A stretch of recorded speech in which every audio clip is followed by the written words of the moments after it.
তো আমরা মাঠে থেকে আমি বলছি দীপুকে বলছি যে উপর মাঠে নিয়েছো, কিন্তু দীপুদা বলছে না আমি বাগান ছাড়া আমি উপর মাঠ দিয়ে যাবো না। তা বলছে হেঁসোটা নিয়ে চলো, গাছে আম আছে, পারবো, পেরে বাগানের পাড়ে বসে বসে খাবো। তা আমি তাই বলেন যে ঠিক আছে তাই হোক। তার অজিত মা ভেড়া করে বলেন যে তুমি একবার ভেড়া করে চড়াও, আমরা দুটো আম খাওয়া জোগাড় করি, তোমাকে শুধু ধুবো। আচ্ছা দিয়ে কী আর বলবো, গাছে একটা মোটা বড় আম ছিল, আমটা দীপুদা আমার পারলো। আচ্ছা পেরে টেরে কত কষ্ট করে দীপু ভাই আমার পারলো আমটা, যে তেঁতুল তলায় বসে বসে দীপুদা আমটা ভাঙার একটু ব্যবস্থা করলো।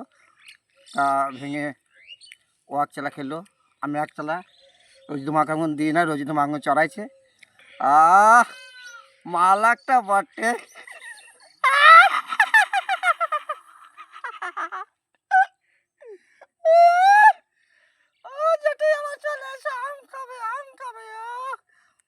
দীপুদা আমি আমটা খেয়ে শেষ করি, আবার পরে তেঁতুল পারবো পেরে খাবো।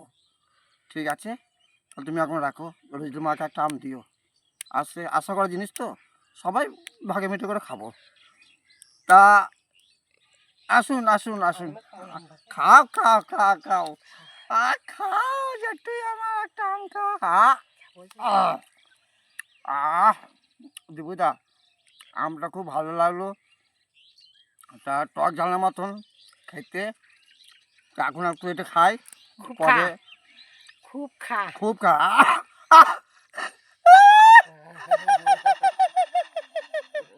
খুব খা খুব